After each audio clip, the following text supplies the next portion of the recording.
Sa gabing ito, hindi ulan ang pumatay sa akin, kundi ang mga kamay na nagluwal sa akin. Habang inuubo ako ng dugo sa ilalim ng baha, ang aking amay nakangiti sa aking insurance policy. Sabi nila, "Anak, utang na loob mo ito sa pamilya." Pandis kikijab-jam tsomdi. Sa bawat sampagitan na tinuhog ko, buhay ko ang kapalit. Ngayon, tapos na ang pagiging biktima. Babalik ako, hindi para magmura, kundi para ipakita ang amoy ng inyong nabubulok na konsensya. Handa na ba kayong makita ang bangkay na tumindig para sa kanyang dangal? Sayang naman ang ganda ng plano kung magpapakita ka ng ganyang emosyon, Carmelita. Isipin mo na lang, ang kamatayan ni Serafina ang magiging simula ng ating bagong buhay. Wala ng utang, wala ng hirap. Ang boses na iyon ni Donato, ang kanyang sariling ama, ay tila isang malamig na patalim na bumaon sa likod ni Serafina habang siya ay nakasandal sa pader ng kanilang maliit na kusina. Sa labas, ang langit ay tila nakikiramay sa bigat ng kanyang nararamdaman. Ang patak ng ulan sa bubong na yari sa luma at kinakalawang na yero ay lumilikha ng isang mabilis at walang tigil na ingay. Ngunit mas malakas ang tibok ng puso ni Serafina na tila gustong kumawala sa kanyang dibdib. Hawak niya ang isang maliit na basket na naglalaman ng mga natitira pang tuhog ng sampagwita. Ang bango ng mga puting bulaklak ay humahalo sa amoy ng basa at maruming semento. Isang amoy na naging bahagi na ng kanyang pagkatao sa loob ng maraming taon. Dahan-dahang napahawak si Serafina sa kanyang lalamunan. Naramdaman niya ang pamilyar na pangangati, ang tila pag-akyat ng init mula sa kanyang mga baga na nauwi sa isang mahapdi at pilit na paglabas ng hangin. Wala siyang inilabas na tunog, ngunit ang kanyang buong katawan ay nayanig sa puwersa ng kanyang pag-ubo. Nang dahan-dahan niyang ibaba ang kanyang palad, nakita niya sa ilalim ng malamlam na ilaw ng bombilya ang malapot at mapulang likido na namantsahan sa kanyang mga daliri. Hindi ito ang unang pagkakataon, ngunit sa gabing ito, ang kulay ng kanyang sariling dugo ay tila mas matingkad, mas nakakatakot. Naalala niya ang nangyari kanina sa tapat ng simbahan ng Quiapo. Habang siya ay nakikipagbuno sa baha at sa dami ng taong nagmamadaling makauwi, nakita niya ang kanyang bunsong kapatid na si Belinda. Nakasuot ito ng isang magarang damit na pang-opisina, may hawak na payong na kulay rosas, at may bitbit na supot mula sa isang mamahaling kainan. Hindi man lamang siya nito tinaponan ng tingin. Tila ba ang isang ate na basang-basa sa ulan at naglalako ng bulaklak ay isang estrangherong hindi karapat-dapat sa kanyang atensyon. Ang sakit na iyon ay mas mahapdi pa kaysa sa sakit ng kanyang sakit. Anak, andiyan ka na pala. Bakit hindi ka pumasok? Ang boses ni Carmelita ay biglang pumailan lang, puno ng paimbabaw na tamis na tila asukal na ibinuhos sa lason. Lumabas ang kanyang ina mula sa kusina. Mabilis na itinago ang isang folder sa likod ng kanyang saya. Halika rito, basang-basa ka. Nagluto ako ng paborito mong sinigang. Kailangan mong kumain para lumakas ka, lalo na't pirmahan na ng mga papeles mo para sa insurance mamaya. Tumingin si Serafina sa mga mata ng kanyang ina. Gusto niyang itanong kung bakit. Kung kailan pa naging mas mahalaga ang pera kaysa sa kanyang hininga. Ngunit ang kanyang dila ay tila naging mabigat. Ang pagmamahal na itinanim niya sa loob ng 29 na taon ay tila mga tuyong dahon na tinangay ng bagyo sa isang iglap. Umupo siya sa hapagkainan. Ang kanyang mga binti ay nanginginig at ang kanyang paningin ay nagsisimulang lumabo. Inilapag ni Donato ang isang baso ng madilaw na likido sa harap niya. Inumin mo ito, Serafina. Sabi ng doktor na nakausap ko. Mainam itong pampakalma. Huwag mo nang isipin ang mga gastusin. Kami na ang bahala. Ang mahalaga, maayos natin ang mga dokumento para kung sakaling, alam mo na, hindi kami mahirapan. Inabot ng kanyang ama ang isang ballpen. Ang dulo nito ay kumikinang sa ilalim ng ilaw, tila isang pangako ng kalayaan na ang kapalit ay ang kanyang huling hantungan. Dahan-dahang hinawakan ni Serafina ang ballpen. Ang kanyang mga kamay, na sanay sa pagtatahi ng mga sariwang sampagita, ay tila nawalan ng lakas.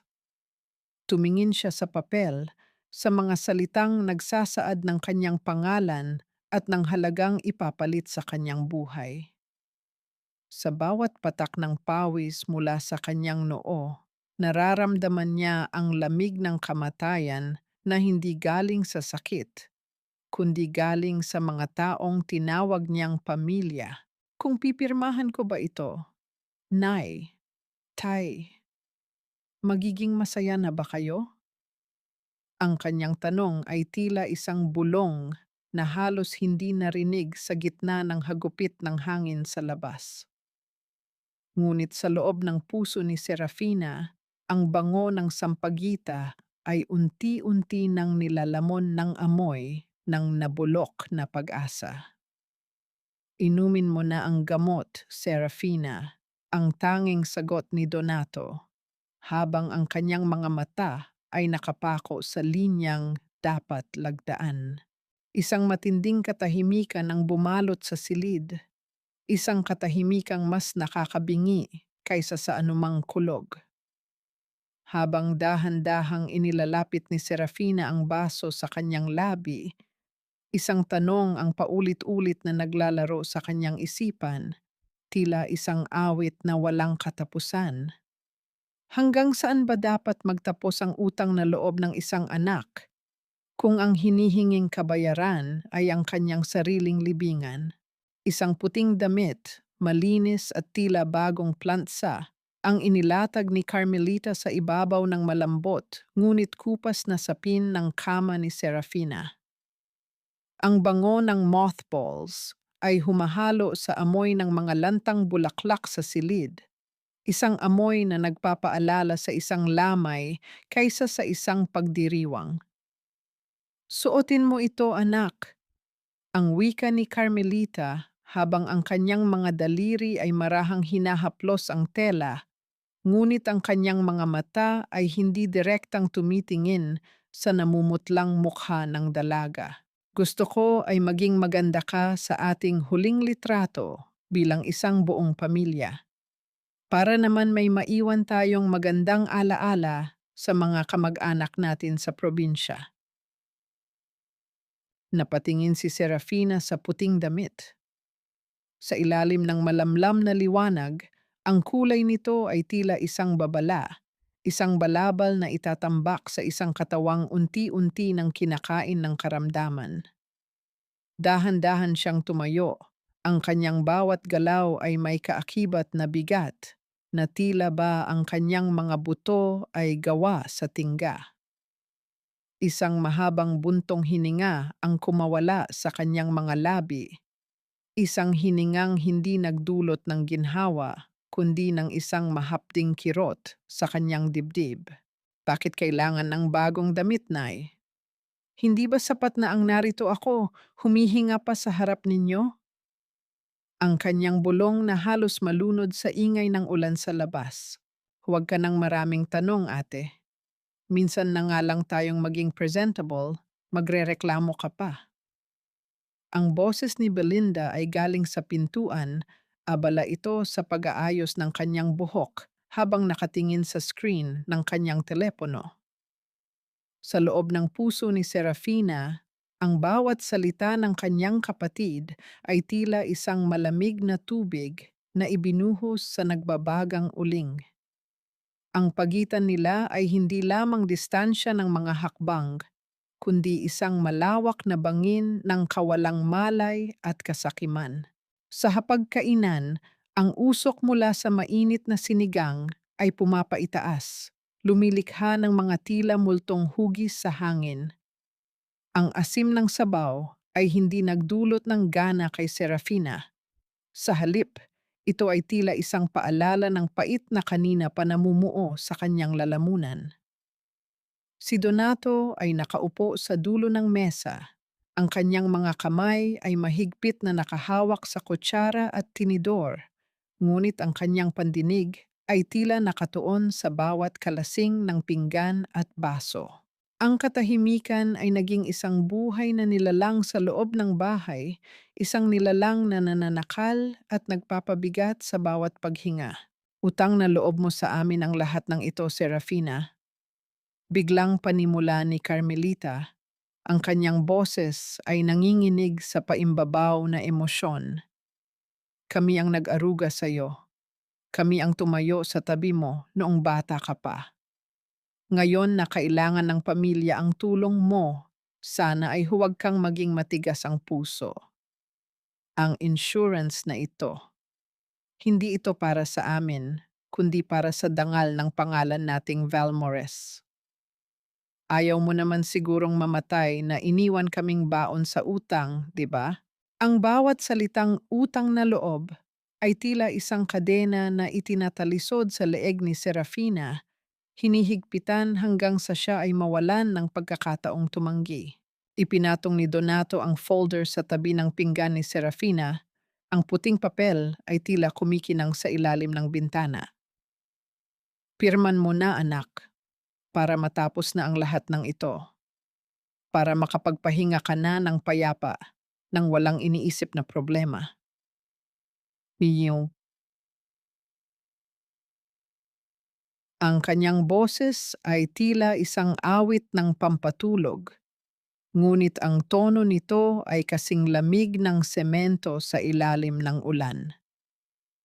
Dahan-dahang inabot ni Serafina ang panulat, ang kanyang mga daliri ay nanginginig, hindi dahil sa takot, kundi dahil sa pagod.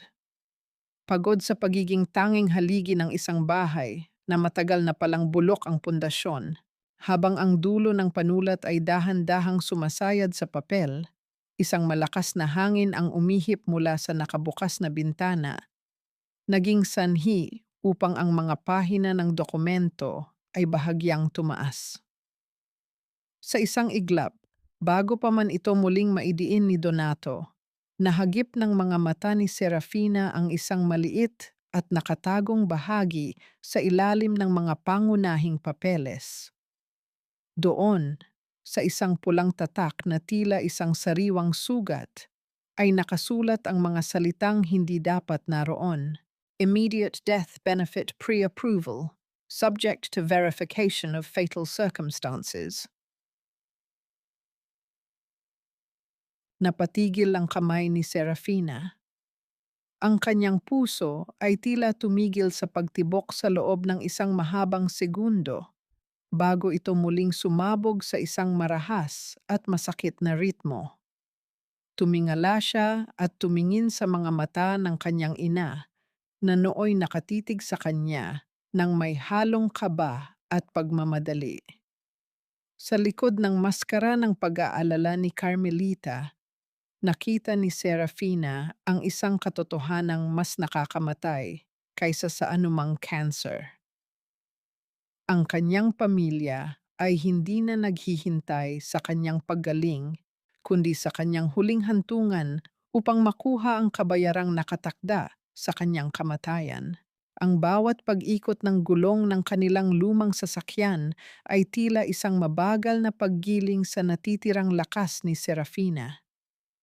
Sa loob ng madilim na kalesa ng bakal, ang amoy ng luma at basang upuan ay humahalo sa amoy ng krudo na nagdudulot ng matinding pagkahilo sa kanya.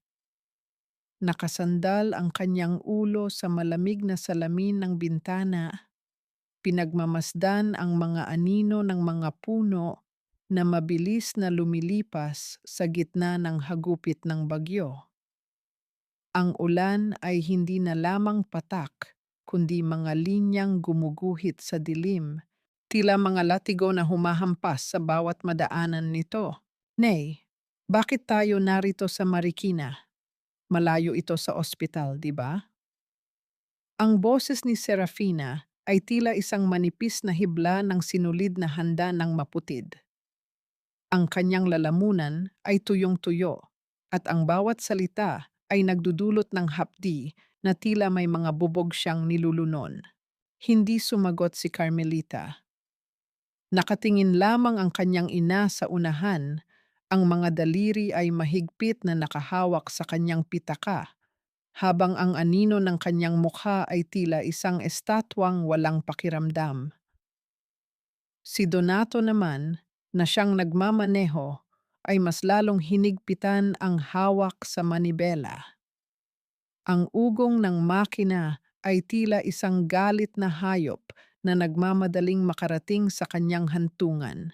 Huminto ang sasakyan sa isang liblib na bahagi ng Pampang kung saan ang agos ng ilog ay maririnig na tila isang nagngangalit na higante.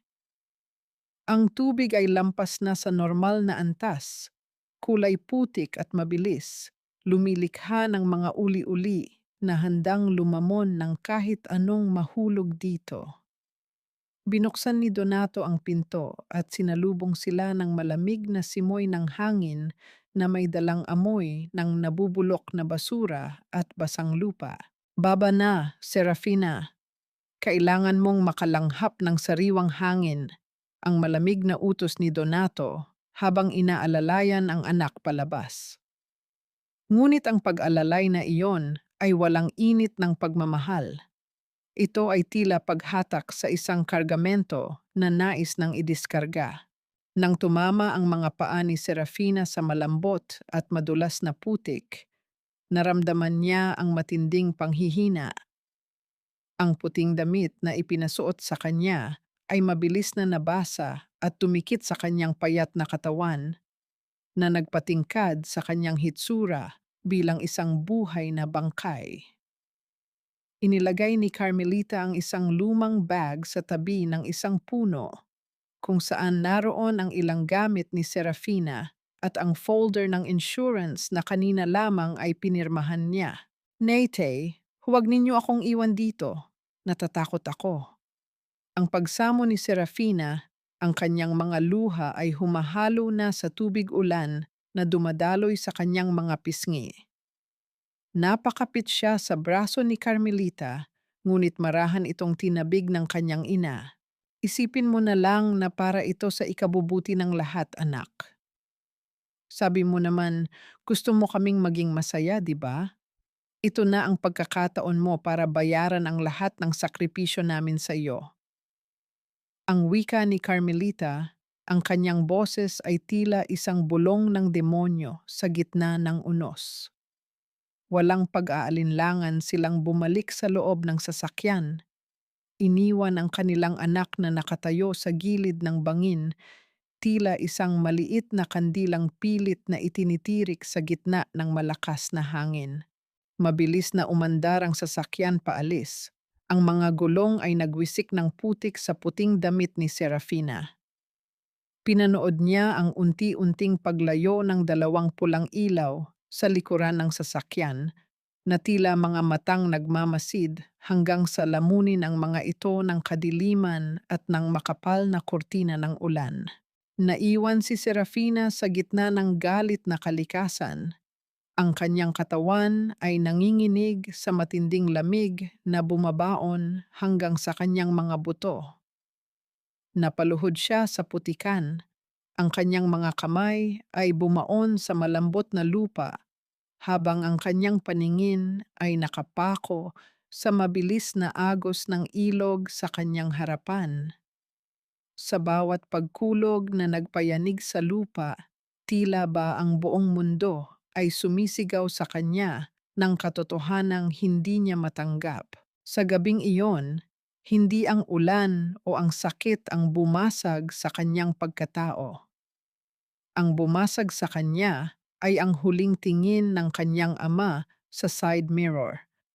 Isang tinging walang bakas ng pagsisisi, kundi isang tinging puno ng kaluwagan dahil sa wakas, ang kanilang ganang ay malapit na ring mawala.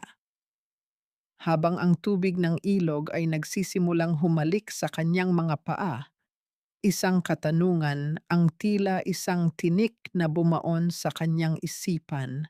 Sapat na ba ang mamatay para sa isang pamilyang kailanman ay hindi siya tinuring na buhay? Ang putik ay tila isang malamig na kumot na unti-unting bumabalot sa kanyang pagkatao. Hinihigop ang natitirang init ng kanyang buhay. Sa bawat pagpikit ni Serafina, ang madilim na agos ng ilog ay tila bumubulong ng mga paanyayang tapusin na ang lahat, na wala ng dahilan para lumaban pa. Ngunit sa gitna ng matinding katahimikan ng kanyang pag-iisa, isang liwanag ang biglang gumuhit sa madilim na tabing ng ulan. Hindi ito ang liwanag ng langit, kundi ang dilaw at nanginginig na sinag mula sa isang sasakyang pilit na binabaybay ang bako-bakong daan patungo sa pampang. Ang panginginig ng lupa sa ilalim ng kanyang pisngi ay nagpapahiwatig ng paghinto ng isang makina. Mula sa kanyang malabong paningin, nakita ni Serafina ang pagbukas ng isang pinto at ang pagbaba ng isang figurang tila isang aninong lumalaki sa gitna ng hamog. Narinig niya ang mabibigat na hakbang na lumulubog sa putikan, mabilis at may direksyon. Isang mainit na kamay ang biglang humawak sa kanyang leeg, hinahanap ang bawat pintig ng kanyang buhay na tila isang huling hiyas na ayaw mawala. Huwag kang bibitaw. You're safe now. Naririnig mo ba ako? Huwag kang pipikit. Ang boses na iyon ay baritono, malalim, at puno ng isang autoridad na may kasamang hindi maipaliwanag na lambing. Si Dr. Aurelio Fajardo ay hindi banyaga sa amoy ng kamatayan, ngunit ang makakita ng isang babaeng nakasuot ng puting damit sa gitna ng putikan ay tila isang kutsilyong humiwa sa kanyang lumang sugat. Mabilis niyang binuhat si Serafina. Ang kanyang mga braso ay naging tila isang kuta na nagpoprotekta sa dalaga mula sa hagupit ng hangin. Sa loob ng mainit na van, ang amoy ng antiseptiko at malinis na tela ay tila isang bagong mundo para kay Serafina, malayo sa lansa ng ilog at sa pait ng kanyang tahanan. Dahan-dahang idinilat ni Serafina ang kanyang mga mata habang nararamdaman ang pagpunas ng isang malambot na tuwalya sa kanyang mukha. Nakita niya ang isang lalaking may mga matang tila may sariling kwento ng dusa, ngunit ang bawat galaw nito ay puno ng pag-iingat. Ang lalaking ito ay hindi tumitingin sa kanya bilang isang ganhnang o isang halaga sa insurance. Tumitingin ito sa kanya bilang isang tao. I'm Dr. Aurelio. We found you just in time. Bakit ka nandoon sa gitna ng baha? God, you're so pale. Ang wika ng doktor habang inaayos ang swero sa braso ni Serafina. Sa puntong iyon, ang luha ni Serafina na kanina pa pinipigilan ay muling dumaloy, hindi dahil sa sakit ng karayom, kundi dahil sa haplos ng isang estrangherong tila mas may pakialam sa kanyang buhay kaysa sa kanyang sariling dugo. Isang maliit at tila walang halagang detalye ang pumukaw sa atensyon ni Serafina. Nakita niya ang isang lumang panyo na gamit ng doktor, may borda ng maliit na bulaklak ng sampagita sa sulok, ngunit ang mga talulot nito ay tila kupas na sa tagal ng panahon. Ang panyong iyon ay amoy malinis na sabon, isang amoy na nagpatahimik sa nagngangalit na bagyo sa loob ng kanyang dibdib. Isang kakaibang init ang dumaloy sa kanyang puso, isang damdaming matagal na niyang kinalimutan, ang pakiramdam na may nagbabantay sa kanya. Bakit? Bakit ninyo ako niligtas? Ang mahinang tanong ni Serafina, ang kanyang boses ay tila isang gasgas na plaka. Tumingin si Aurelio sa kanya, isang tinging puno ng lalim na tila ba nakikita ang lahat ng sugat sa kaluluwa ng dalaga. Bahagyang huminto ang kamay ng doktor sa pag-aayos ng kumot ni Serafina. Dahil ang isang buhay na kasing bango ng sampagita ay hindi dapat hinahayaang malunod sa putik. I've lost someone before, and I won't let it happen again. Not tonight. Tumalikod si Aurelio para kausapin ang kanyang assistant sa unahan, ngunit bago siya lumayo, narinig ni Serafina ang isang bulong na tila hindi para sa kanyang pandinig. Kamukha niya ang asawa ko. Halos pareho silang biktima ng parehong kawalang hiyaan. Ang mga salitang iyon ay nag-iwan ng isang malaking tanong sa isipan ni Serafina, isang misteryong nagpapahiwatig na ang kanilang pagkikita ay hindi isang aksidente ng tadhana. Habang ang sasakyan ay mabilis na lumalayo sa madilim na pampang ng Marikina, muling dinalaw ng antok si Serafina. Ngunit sa pagkakataong ito, hindi na siya natatakot. Ang huling naramdaman niya bago tuluyang mawalan ng malay ay ang paghawak ni Aurelio sa kanyang nanginginig na kamay. Isang mahigpit at matatag na kapit na tila nagsasabing hinding-hindi na siya muling iiwan sa gitna ng unos. Ang puting kisame ng klinika ay tila isang malawak at walang hanggang kawalan na dahan-dahang bumubukas sa paningin ni Serafina. Sa kanyang paligid, ang bawat hininga ng makina na nagbibigay sa kanya ng oxygen ay lumilikha ng isang mahinang ugong, isang ritmo na tila nagpapaalala sa kanya na ang kanyang puso, sa kabila ng lahat ng sakit, ay tumitibok pa rin. Ang amoy ng malinis na alcohol ay humahalo sa isang pamilyar na bango. Ang bango ng isang sariwang bungkos ng sampagita na nakalagay sa isang florera sa tabi ng kanyang higaan. Gising ka na pala. Ang marahang boses ni Dr. Aurelio ang bumasag sa katahimikan. Nakatayo siya sa paanan ng kama, hawak ang isang tablet, at ang kanyang mukha ay nababalot ng isang seryosong ekspresyon na may halong pag-aalinlangan.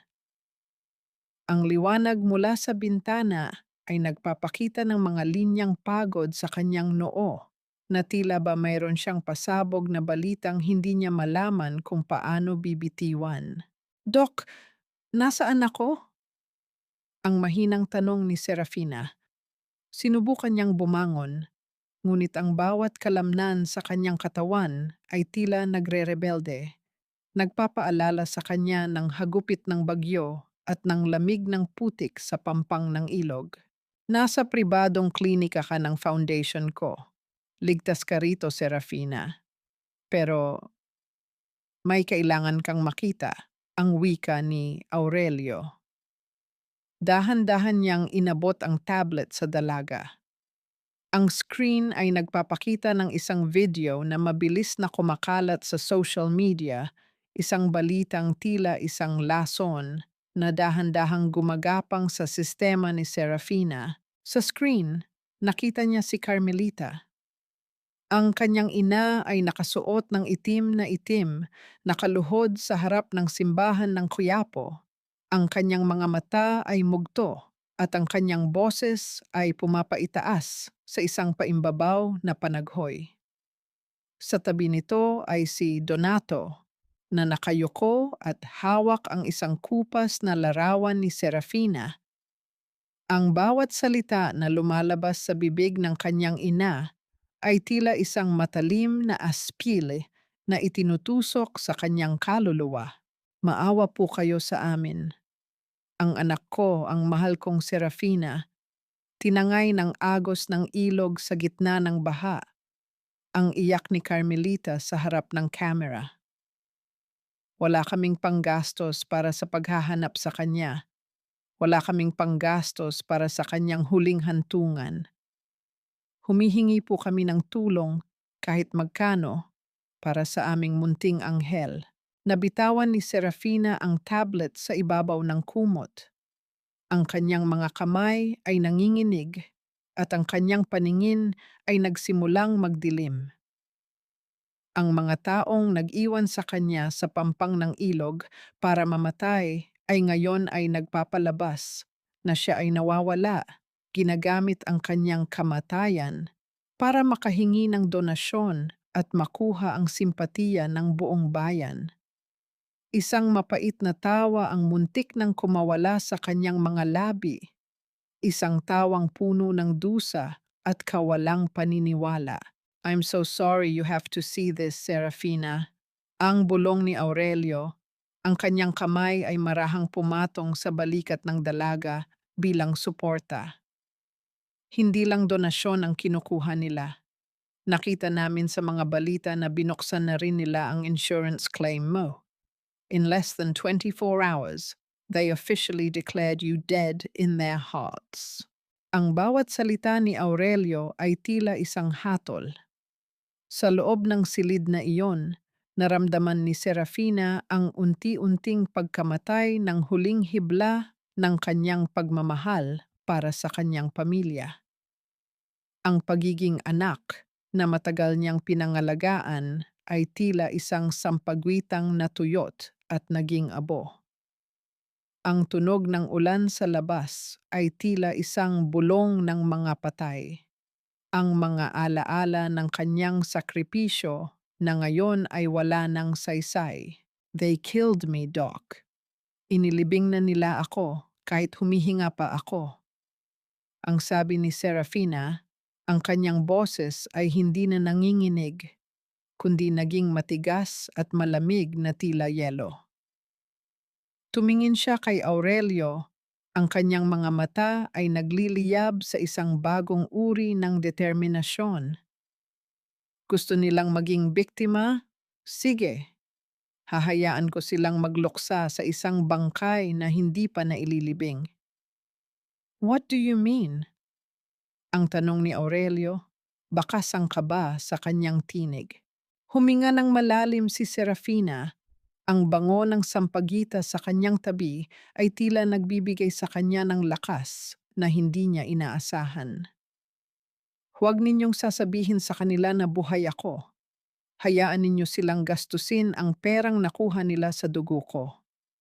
Hayaan ninyo silang magdiwang sa ibabaw ng aking kunwaring libingan. Ang kanyang mga daliri ay mahigpit na kunit sa kumot. Isang huling tanong ang umaling-aungaw sa kanyang isipan. Kapag nalaman ba nila ang totoo? Sapat na ba ang kanilang mga luha para hugasan ang dumi ng kanilang mga kamay? Ang itim na belo na nakatabon sa mukha ni Carmelita ay tila isang madilim na tabing na nagkukubli ng isang pusong puno ng uod. Sa labas ng simbahan ng Quiapo, kung saan ang bango ng mga tinitindang sampagita ay humahalo sa amoy ng usok ng mga sasakyan, siya ang bida sa isang dula ng paimbabaw na pait. Ang kanyang bawat hikbi ay may kasamang pag-ungol na sapat na malakas para marinig ng mga dumadaan, habang ang kanyang mga kamay ay mahigpit na nakahawak sa isang rosaryo na tila ba ito ang tanging nagliligtas sa kanya mula sa kawalan.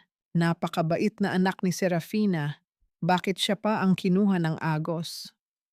Ang bulong ng isang matandang deboto habang inaabutan ng ilang pirasong barya ang nakabukas na palad ni Carmelita. Huwag po kayong mag-alala, Aling Carmelita. Ipagdarasal po namin ang kanyang kaluluwa. Salamat po, maraming salamat. Ang sagot ni Carmelita, ang kanyang boses ay tila isang gasgas na plaka ng paghihirap. Ngunit sa ilalim ng kanyang belo, ang kanyang mga mata ay mabilis na bumibilang. 100, 200, 500. Sa bawat barya at papel na pumapatak sa kanyang palad, ang kanyang pait ay unti-unting napapalitan ng isang lihim na kagalakan. Nang makauwi sa kanilang maliit at masikip na bahay, ang maskara ng kabanalan ay mabilis na nalaglag. Inihagis ni Carmelita ang itim na belo sa ibabaw ng lumang sopa at mabilis na binuhos ang laman ng kanyang pitaka sa mesa. Ang tunog ng mga barya na tumatama sa kahoy ay tila isang masayang musika para sa mag-asawa. Si Donato ay nakaupo na doon, abala sa pag-inom ng serbesa habang binibilang ang mga donasyong natanggap nila mula sa kanilang online appeal. Ang daming tanga sa mundo, no? Ang pangungutya ni Belinda habang tinitignan ang kanyang sarili sa salamin. Akala nila ay talagang heartbroken tayo. Mom, you deserve an award for that performance kanina. Mas mukha ka pang kawawa kaysa sa totoong namatayan. Tumahimik ka nga, Belinda. Isipin mo na lang na para din ito sa plano nating spa business sa Makati. Ang sagot ni Carmelita habang maingat na inaayos ang mga perang papel. Donato, nasaan na ang balita mula kay Soraya? Kailan daw mailalabas ang insurance check? Nainip na ako sa bahay na ito. Gusto ko nang lumipat sa subdivision na tinitignan natin. Uminom muna ng mahaba si Donato bago sumagot. Ang kanyang mga mata ay namumula, hindi dahil sa pag-iyak, kundi dahil sa kawalan ng tulog at sa sobrang pananabik sa perang darating. Sabi ni Soraya, inaayos na raw ang death certificate. Malakas naman ang kapit niya sa munisipyo, kaya madali lang maipapalabas na presumed dead na si Serafina dahil sa tindi ng bagyo at kawalan ng bangkay. In a few days, milyonaryo na tayo. Isang biglang takot ang gumuhit sa mukha ni Carmelita habang nakatingin sa labas ng bintana, kung saan ang ulan ay nagsisimula na namang pumatak. Paano kung, paano kung lumitaw ang bangkay niya? O paano kung may makakita sa kanya? Nay naman, ang laki ng ilog Marikina. Sa tindi ng agos nung gabing yun, baka nasa ilalim na yun ng putik o kaya ay nasa dagat na, ang sagot ni Belinda nang may halong inis. Sa kasino namang mag-aakalang buhay pa ang isang taong may terminal cancer na iniwan sa gitna ng baha? Stop worrying, Nay. Let's just enjoy the attention. Ngunit ang kanilang pagdiriwang ay naudlot ng marinig ang isang mabagal at seryosong pagtama ng kamay sa kanilang pintuan. Ang tunog ng kahoy na tila may nagbabantang mensahe ay nagpatahimik sa buong silid. Mabilis na itinago ni Carmelita ang mga pera sa ilalim ng mesa habang si Donato ay tumayo para buksan ang pinto. Sa labas, nakatayo si Soraya de la Peña. Ang kanyang mukha ay hindi nagpapakita ng anumang emosyon, ngunit ang kanyang mga mata ay bakas ng isang matinding kaba. Pumasok siya sa loob ng hindi naghihintay na papasukin, at ang amoy ng kanyang mamahaling pabango ay tila naging lason sa hangin. May problema tayo, ang bungad ni Soraya. Ang kanyang boses ay tila isang malamig na hangin na nagpataas ng balahibo ni Carmelita. Anong problema? Hindi ba ayos na ang lahat? Ang tanong ni Donato, ang kanyang boses ay nanginginig sa pagitan ng galit at takot. Ipinatong ni Soraya ang isang folder sa mesa, sa tapat mismo ng mga perang barya na hindi pa naitatago ng maayos. May nakakita sa sasakyan mo, Donato. Isang tricycle driver ang nag-report na nakita ang plate number mo na pumapasok sa bako-bakong daan malapit sa ilog sa gitna ng bagyo. At higit sa lahat, ang insurance company may natanggap na anonymous tip. Sinasabing hindi aksidente ang nangyari, kundi isang planadong pag-abandona. Ang katahimikan sa loob ng bahay ay naging tila isang mabigat na pader na nagbabadya ng pagguho, habang ang bawat isa sa kanila ay nagpapalitan ng mga tinging puno ng pagdududa at sisi. Isang katanungan ang tila isang aninong gumagapang sa sulok ng silid. Sino ang nakakalam ng katotohanan at hanggang saan sila kayang protektahan ng kanilang mga kasinungalingan bago sila tuluyang lamunin ng sarili nilang karma? Isang malapad na salamin ang tanging saksi sa pagbabagong anyo ni Serafina sa loob ng maliit na silid sa klinika ni Dr. Aurelio. Dahan-dahan niyang itinali ang isang itim na bandana sa kanyang ulo, itinatago ang bawat hibla ng kanyang buhok, na tila ba itinatago rin niya ang kanyang huling bakas ng pagiging biktima. Ang kanyang mukha ay nababalot ng isang malaking face mask at suot niya ang isang lumang jacket na sapat na maluwag para itago ang kanyang pangangayayat. Sa ilalim ng mga tabing na ito, ang kanyang mga mata ay tila dalawang nagniningas na uling sa gitna ng kadiliman, puno ng isang determinasyong hindi matitinag ng kahit anong bagyo. Sigurado ka ba sa gagawin mo, Serafina? Ang mahinang tanong ni Aurelio habang nakasandal sa hamba ng pinto. Ang kanyang boses ay puno ng pag-aalala. Ang kanyang mga kamay ay nakapasok sa bulsa ng kanyang white coat. Tila pinipigilan ang sarili na pigilan ang dalaga. Masyado pang mahina ang katawan mo. Ang hangin sa labas, ang stress. Baka hindi kayanin ng mga baga mo. Tumingin si Serafina sa refleksyon ng doktor sa salamin. Isang tipid na ngiti ang gumuhit sa kanyang mga mata. Isang ngiting walang saya, kundi puno ng pait. Kailangan kong makita, Doc. Kailangan kong makita kung gaano sila kasaya habang iniisip nilang wala na ako. Ang sakit sa katawan ay kaya kong tiisin, pero ang pagiging bulag sa katotohanan ay mas lalong nakamamatay. Sa pagbabalik ni Serafina sa tapat ng simbahan ng Quiapo, ang bawat hakbang niya sa semento ay tila isang paglalakbay sa isang mundong hindi na siya kabilang. Ang bango ng mga tinitindang sampagita ay humahaplos sa kanyang pandama, isang pamilyar na bango na nagpabalik ng lahat ng kanyang paghihirap. Nakita niya ang kanyang pwesto noon, ang pwestong kinalalagyan ngayon ng isang estranghero. Ang mundo ay patuloy sa pag-ikot. Tila ba ang kanyang pagkawala ay isa lamang munting alon sa gitna ng malawak na karagatan. Mula sa malayo, nahagip ng kanyang paningin ang isang pamilyar na figura, si Belinda. Nakasuot ang kanyang kapatid ng isang bagong damit, matingkad ang kulay, at may kasamang isang lalaking hindi kilala ni Serafina. Nakikipagtawanan si Belinda, ang kanyang boses ay pumapaitaas sa gitna ng ingay ng kalsada. Walang bakas ng itim na damit, walang bakas ng pagluluksa. Sa halip, ang bawat kilos nito ay puno ng kagalakan. Tila ba ang kamatayan ng kanyang ate ay ang susi sa kanyang kalayaan. Ang ganda ng bag mo, babe. Mukhang totoo ngang swerte ang pamilya niyo ngayon, ang sabi ng lalaki habang hinahaplos ang braso ni Belinda. Siyempre naman, sabi ko sa iyo, malapit na kaming lumipat sa mas magandang lugar. Wala nang sagabal, wala nang pabigat. Ang sagot ni Belinda nang may kasamang malutong na tawa.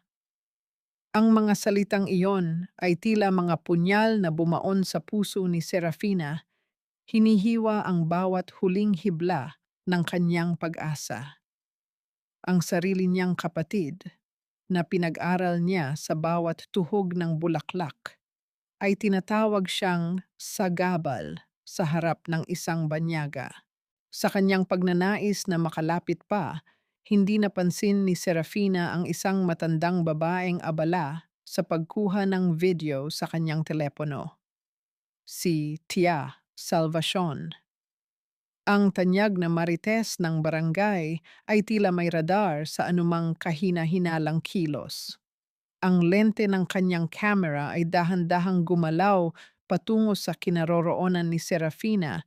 Tila ba nararamdaman nito ang bigat ng misteryong nakatago sa ilalim ng bandana. Hoy ikaw! Parang pamilyar ang tindig mo! Ang sigaw ni Tia Salvacion habang dahan-dahang lumalapit sa kinaroroonan ni Serafina. Ang bawat hakbang ng matanda ay sinasabayan ng mabilis na tibok ng puso ng dalaga, isang tunog na tila nagpapayanig sa kanyang buong pagkatao. Mabilis na tumalikod si Serafina, pinilit na maglakad ng mabilis sa gitna ng karamihan ng mga deboto. Ang kanyang mga baga ay nagsimulang mag-alab, ang bawat paghinga ay tila paglunok ng apoy. Naramdaman niya ang isang pamilyar na pangangati sa kanyang lalamunan, ang pilit na pag-akyat ng ubo na hindi niya dapat ilabas. Piniga niya ang kanyang sariling braso para ituon ang sakit sa ibang bahagi ng katawan, pilit na nilalabanan ang pagbagsak ng kanyang mga tuhod. Sandali lang, huwag kang tumakbo. Ang muling sigaw ni Tia Salvacion, ang kanyang mga yabag ay mas lalong bumibilis. Sa isang iglap, habang paliko si Serafina sa isang madilim na eskinita, naramdaman niya ang paghila ng isang kamay sa kanyang balikat. Isang marahas na pagpihit ang naganap, at sa ilalim ng malamlam na ilaw ng poste, ang face mask ni Serafina ay bahagyang natanggal. Inilalantad ang kanyang namumutla at basang mukha sa harap ng naniningkit na mga mata ng matanda. Napatigil ang lahat. Ang tanging maririnig ay ang mabilis at kapos na paghinga ni Serafina at ang mahinang pag-ugong ng mga sasakyan sa malayo. Ang mukha ni Tia Salvacion ay nagbago mula sa pagiging mausisa patungo sa isang matinding gulat. Ang kanyang telepono ay dahan-dahang bumaba mula sa kanyang mukha. Isang katanungan ang tila nakabitin sa hangin. Isang katotohanang handa ng sumabog at bumago sa tadhana ng lahat. Nakita ba ng kamera ang isang multo? O ang simula ng isang paghihiganting hindi kailanman inasahan ng pamilya Valmores? Mabilis na binawi ni Serafina ang kanyang balikat mula sa pagkakahawak ni Tia Salvacion. Ang bawat tibok ng kanyang puso ay tila isang malakas na paghampas sa loob ng kanyang dibdib. Isang marahas na ritmo na nagbabadyang mabasag ang kanyang mga tadyang. Sa gitna ng malabong liwanag at usok ng kiyapo, ang gulat sa mga mata ng matanda ay tila isang lason na mabilis na kumakalat. Hindi na lumingon pa ang dalaga. Mabilis siyang sumisid sa gitna ng dagsa ng mga deboto. Hinahayaan ang bawat balikat at katawan ng mga estranghero na maging tabing sa kanyang pagtakas. Serafina! Serafina, ikaw ba yan? Ang boses ni Tia Salvacion ay unti-unting nabaon sa ingay ng mga sasakyan at sigaw ng mga naglalako, ngunit ang kaba sa dibdib ni Serafina ay hindi humuhupa. Nang marating niya ang dulo ng kalsada, isang pamilyar na itim na sasakyan ang dahan-dahang huminto sa kanyang tapat. Bumukas ang pinto at lumabas ang isang kamay na humila sa kanya papasok sa kaligtasan. Ang amoy ng malinis na linen at mint ay agad na bumalot sa kanya, isang matinding kaibahan sa malansang amoy ng kalsada. Dr. Aurelio was there, his grip firm yet gentle, his eyes burning with a mix of anger and relief. Serafina, ano ba ang iniisip mo? You could have died out there. Ang taas ng lagnat mo tapos heto ka, nakikipagpatintero sa tadhana. Ang boses ng doktor ay nanginginig sa pag-aalala habang mabilis na pinapaandar ang sasakyan palayo sa lugar na iyon. Hindi nakasagot si Serafina. Nakasandal lamang ang kanyang ulo sa upuan, Ang kanyang mga mata ay nakapikit habang ang bawat hininga ay tila isang pakikipaglaban. Naramdaman niya ang malamig na dulo ng stethoscope sa kanyang dibdib at ang marahang haplos ni Aurelio sa kanyang noo. Sa bawat dampi ng balat ng lalaki, tila ba ang apoy sa loob ng kanyang mga baga ay unt-unting kumakalma. Nang makabalik sila sa klinika, dahan-dahang inalalayan ni Aurelio si Serafina sa isang malambot na armchair. Ang silid ay nababalot ng isang mainit na liwanag mula sa lampshade, lumilikha ng isang atmosfera ng kapayapaan na matagal nang ipinagkait sa dalaga. Kumuha si Aurelio ng isang mangkok ng maligamgam na tubig at isang malinis na tela. Dahan-dahan niyang pinunasan ang dumi sa mga kamay ni Serafina, ang bawat galaw ay puno ng pag-iingat. Tila ba hawak niya ang isang mamahaling porselana na maaring mabasag sa isang maling galaw. Bakit mo ginagawa ito, Doc? I'm just a stranger. Isang pasyenteng iniwan na ng lahat. Ang bulong ni Serafina, ang kanyang mga mata ay nakatitig sa mga kamay ng doktor. Huminto si Aurelio. Ibinaba niya ang tela at tumingin ng diretso sa mga mata ni Serafina. Ang kanyang mga mata ay tila isang malalim na balon ng nakatagong pait. Dahil 10 taon na ang nakalilipas, may isang babaeng kamukha mo ang nakaupo rin sa harap ko. My wife, Eliana, she was sick, just like you. Pero ang pamilya niya, they chose to hide her medical funds para sa pansariling interests. They let her fade away para makuha ang mana niya. I was too young, too powerless. Then, I couldn't save her from her own blood. Ang pag-amin na iyon ay tila isang mabigat na ulap na bumaba sa silid. Nakita ni Serafina ang isang luhang dahan-dahang gumuhit sa pisngi ng doktor bago nito mabilis na pinunasan. Ang kilig na naramdaman ni Serafina sa pag-aalaga ni Aurelio ay nahaluan ng isang malalim na pagdamay. Hindi lamang siya ang biktima, kapwa sila may dalang mga sugat na idinulot ng mga taong dapat sana ay nagprotekta sa kanila. I found something, Serafina. Biglang bago ng paksa ni Aurelio habang may kinukuha sa kanyang drawer. Isang maliit na recorder ang inilapag niya sa mesa.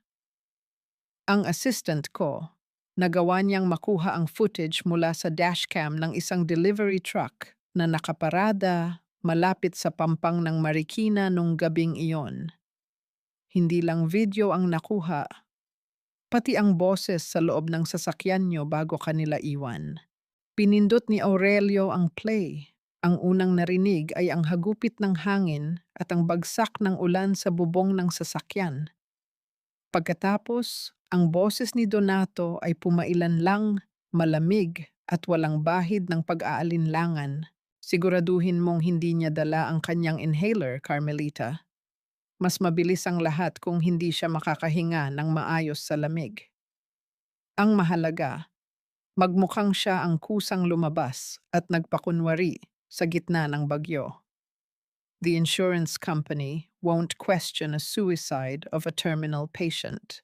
Ang bawat salitang lumabas sa recorder ay tila isang haplos ng nag-aapoy na bakal sa kaluluwa ni Serafina. Napahawak siya sa kanyang dibdib. Ang bawat paghinga ay naging isang maikling hikbi. Ang kanyang sariling ama, ang nagplanong tustusan ang kanyang kamatayan sa pamamagitan ng pagtanggal sa tanging gamot na maaring magsalba sa kanya. Dahan-dahang lumapit si Aurelio at lumuhod sa harap ni Serafina. Hinawakan niya ang magkabilang kamay ng dalaga, pinagsasama ang kanilang mga daliri. Hindi ka nag-iisa sa labang ito. We have the voice. We have the truth. Ngayon ikaw ang magsasabi, kailan natin sisimulang ipatikim sa kanila ang amoy ng sarili nilang lason? Tumingin si Serafina sa recorder. Pagkatapos ay sa mga mata ni Aurelio na puno ng pangako. Sa gabing iyon, sa gitna ng tahimik na klinika, isang bagong uri ng lakas ang isinilang mula sa abo ng kanyang pagkatao. Ngunit ang isang tanong ay tila isang aninong bumubulong sa kanya. Paano kung ang katotohanan ito ay hindi lamang magpabagsak sa kanyang pamilya, kundi magdala rin sa kanya sa isang panganib na hindi kayang pigilan ni Aurelio? Ang bawat salitang narinig ni Serafina sa recorder ay tila isang hatol ng kamatayan na mas masakit pa kaysa sa anumang hatol ng doktor tungkol sa kanyang karamdaman. Sa loob ng tahimik na silid ng klinika, ang bango ng sampagita ay tila naging amoy ng luma at nabulok na alaala. Nakatitig siya sa kawalan, ang kanyang mga mata ay hindi na naglalabas ng luha dahil ang balon ng kanyang pait ay tuluyan ng natuyo. Nay, bakit pati ang huling alaala ni Lola kinuha mo rin? Ang bulong ni Serafina sa kanyang sarili, ang boses ay tila isang gasgas na hibla ng sutla. Naalala niya ang mga gintong hikaw na palaging suot ng kanyang lola, ang tanging yaman na ipinamana sa kanya bago ito pumanaw. Ipinangako niya sa kanyang sarili na hinding-hindi niya iyon ibebenta, kahit na ilang beses pa siyang magutom o kahit na ilang gabi pa siyang magtinda ng bulaklak sa ilalim ng ulan. Samantala, sa loob ng bahay ng mga Valmores, ang kapaligiran ay nababalot ng isang nakakasulasok na selebrasyon. Ang amoy ng inihaw na karne at ang usok ng sigarilyo ni Donato ay humahalo sa halakhak ni Belinda. Nakalatag sa mesa ang ilang mga mamahaling brochure ng mga condominium at mga gamit para sa balak nilang spa. Si Carmelita naman ay maingat na inilalabas ang isang maliit na velvet box mula sa kanyang bulsa. Sa loob nito ay ang mga gintong hikaw na pinakaiingatan ni Serafina. Mom, are you sure about this? Di ba sa kanya yan? Ang tanong ni Belinda habang tinitignan ang kislap ng ginto sa ilalim ng ilaw. Isang matalim na tingin ang ibinigay ni Carmelita sa anak. Wala na si Serafina, Belinda. Ang mga gamit na ito ay wala nang silbi sa kanya sa ilalim ng lupa. Mas mainam na magamit natin ito para madagdagan ang pondo natin. Utang na loob niya sa atin ang lahat, kaya pati ang mga ito ay atin na rin. Ang bawat salita ng kanyang ina ay tila isang marahas na pagpunit sa dangal ng namayapa sa kanilang akala. Kinuha ni Carmelita ang kanyang cellphone at tinawagan ang isang kakilalang alahera. Ang kanyang boses ay tila isang awit ng panlilinlang, puno ng mga kasinungalingan tungkol sa pangangailangan ng pera para sa misa ni Serafina. Habang nagaganap ang transaksyong ito, ang bawat piraso ng alahas na sumisimbolo sa pagmamahal ng kanyang lola ay tila mga butil ng buhangin na tinatangay ng hangin. Sa klinika, dahan-dahang lumapit si Dr. Aurelio kay Serafina. Nakita niya ang panginginig ng mga balikat ng dalaga, isang tahimik na pagngangalit na mas nakakatakot kaysa sa isang pagsabog ng galit. Inabot ni Aurelio ang isang baso ng tubig, ngunit hindi ito tinanggap ni Serafina. Ang kanyang mga kamay ay mahigpit na nakakuyom. Ang kanyang mga kuko ay bumaon sa kanyang sariling palad hanggang sa maging maputi ang kanyang mga kasukasuan. Doc, kailan ang susunod na pagtitipon sa simbahan? Ang tanong ni Serafina, ang kanyang boses ay naging malamig at matigas na tila bakal. Tumingin si Aurelio sa kalendaryo.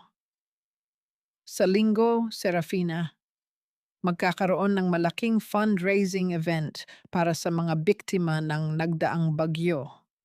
I'm sure nandoon ang pamilya mo, acting like the grieving parents of the year.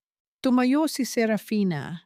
Ang kanyang tindig ay tila isang puno na tumangging mabuwal sa gitna ng unos. Ang bawat hakbang niya patungo sa bintana ay puno ng bigat ng kanyang mga desisyon. Pinanood niya ang mga tao sa labas na abala sa kanilang mga buhay. Walang kamalay-malay sa bagyong namumuo sa loob ng kanyang puso.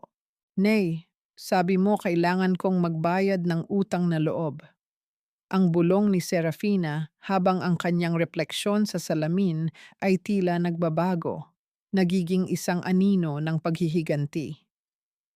Sa linggo, ibibigay ko sa inyo ang lahat ng kabayaran.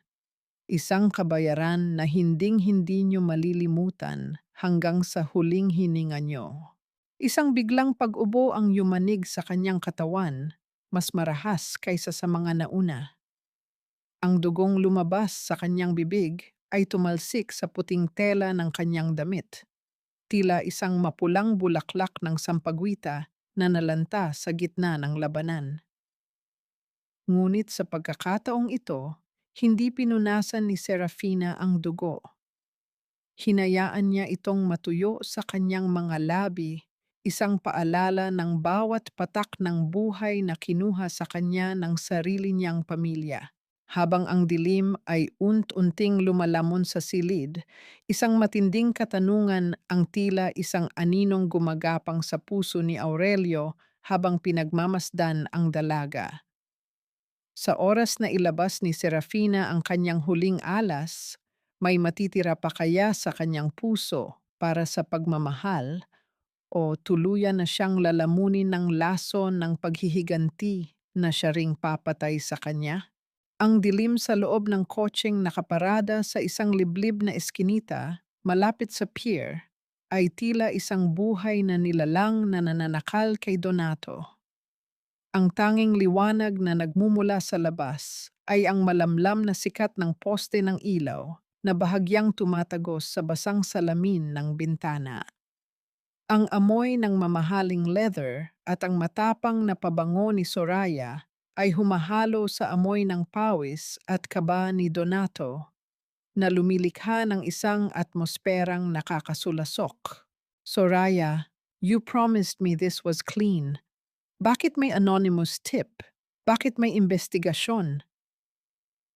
Ang boses ni Donato ay nanginginig.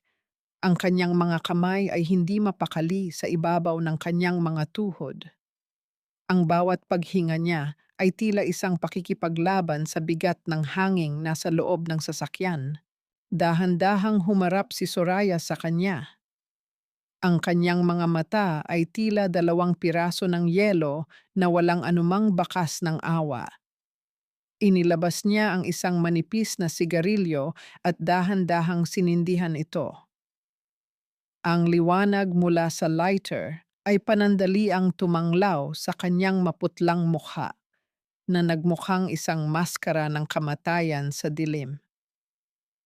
Don't act like a saint now, Donato. Nakuha mo na ang unang bahagi ng pera, di ba? You wanted this as much as I did. Ang problema ay masyado kang naging pabaya. Ang pag-iwan sa isang terminal patient sa gitna ng bagyo ay isang bagay, pero ang hayaang may makakita sa sasakyan mo ay katangahan. I was careful. Walang tao doon nung gabing yun, ang pilit na pagtatanggol ni Donato. Ngunit ang bawat salita niya ay tila isang aming puno ng takot. Isang malamig na ngiti ang gumuhit sa mga labi ni Soraya. Be careful with your next words, Donato. Ang insurance company ay hindi basta-basta maglalabas ng ganoon kalaking halaga kung may pagdududa. At kung sakaling mapatunayan na buhay si Serafina o kung lumitaw man siya, hindi lang ang pera ang mawawala sa atin. Pare-pareho tayong mabubulok sa kulungan. Dahan-dahan niyang ibinaba ang kanyang kamay sa gilid ng upuan at ang tunog ng pagbukas ng isang metal na kagamitan ay tila isang babala na bumasag sa katahimikan. Napalunok si Donato. Naramdaman niya ang lamig ng isang bagay na itinutok sa kanyang tagiliran sa ilalim ng kadiliman. Hindi niya kailangang makita ito para malaman kung ano iyon. Ang bawat balahibo sa kanyang katawan ay tumayo at ang kanyang puso ay tila isang tambol na nagwawala sa kanyang dibdib. Listen to me carefully. Ang bulong ni Soraya.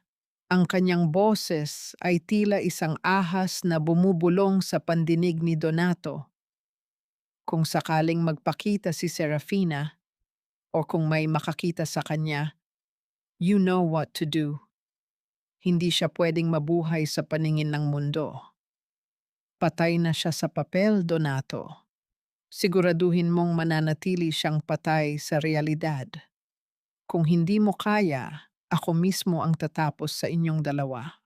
Dahan-dahang binuksan ni Soraya ang pinto ng sasakyan sa panig ni Donato.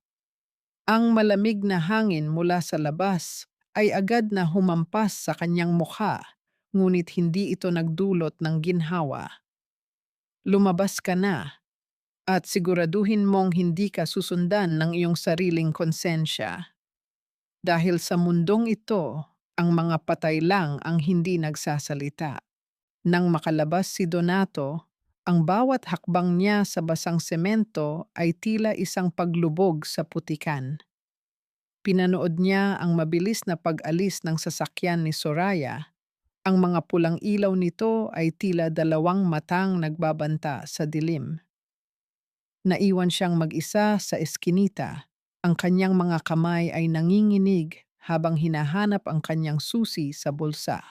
Sa bawat sulok ng dilim, tila nakikita ni Donato ang anino ni Serafina, ang kanyang puting damit na dahan-dahang nilalamon ng itim na agos ng ilog.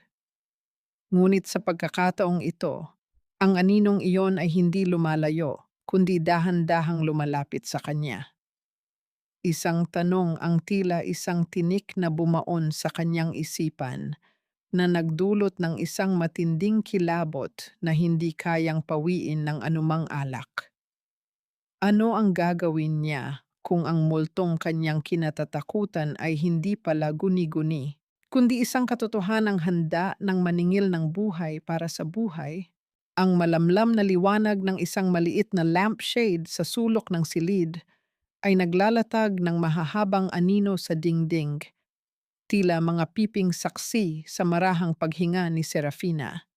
Sa loob ng klinika ni Dr. Aurelio, ang bawat sandali ay nababalot ng isang uri ng katahimikan na hindi nakabibingi, kundi tila isang mainit na yakap na nagpoprotekta sa kanila mula sa malupit na mundo sa labas.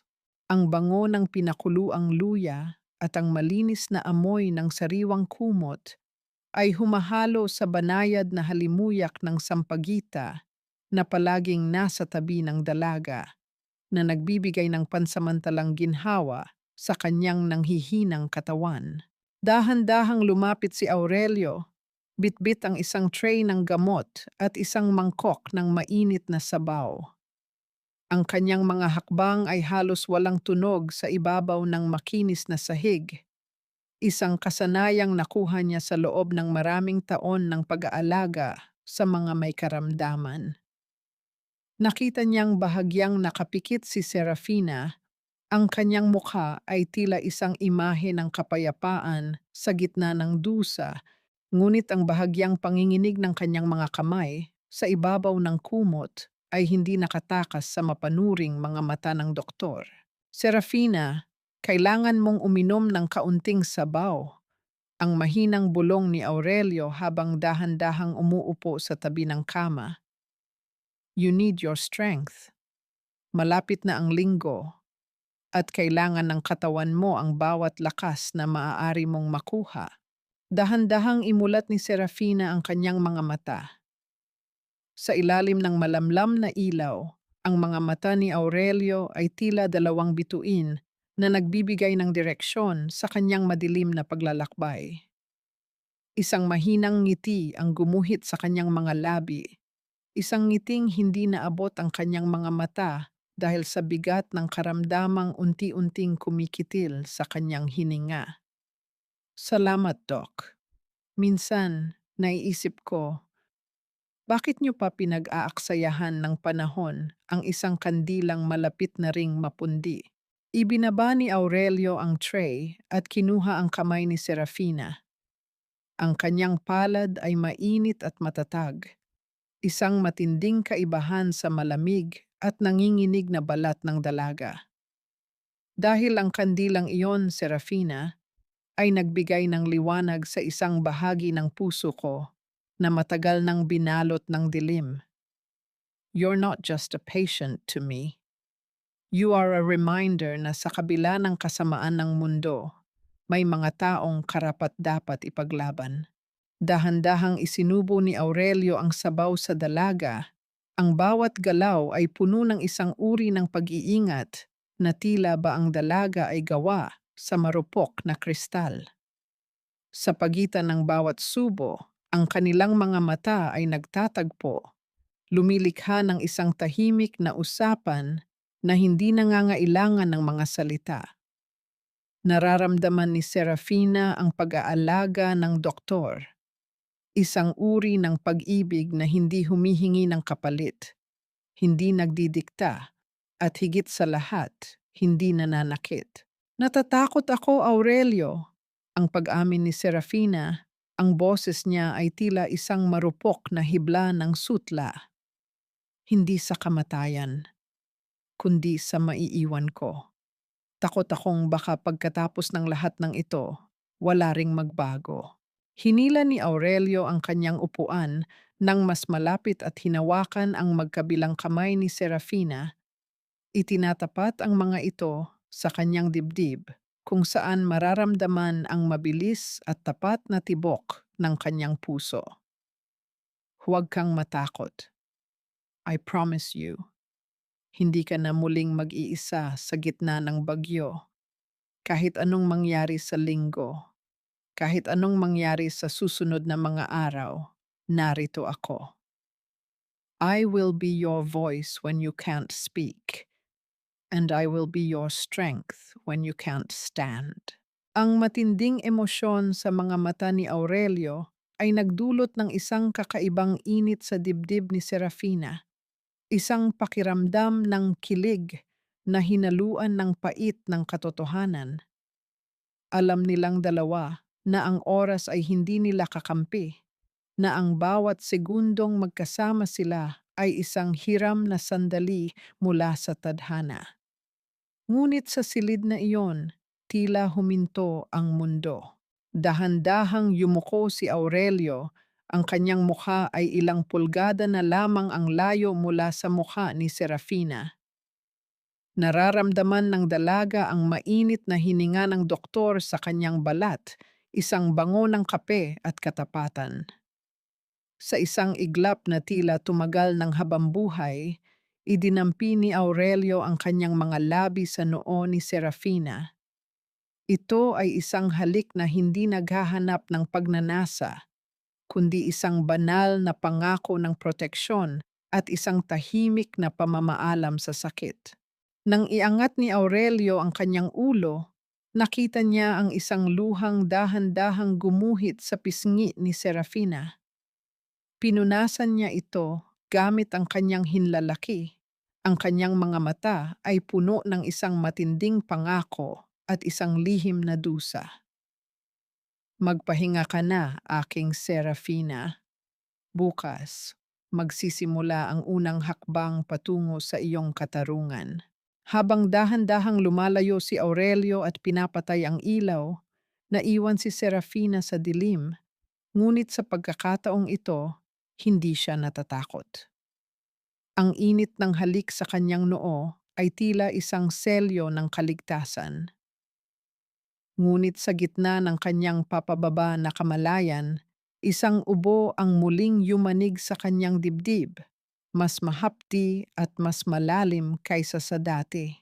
Isang nakapangingilabot na tanong ang tila naging huling kaisipan niya bago ang pagtulog.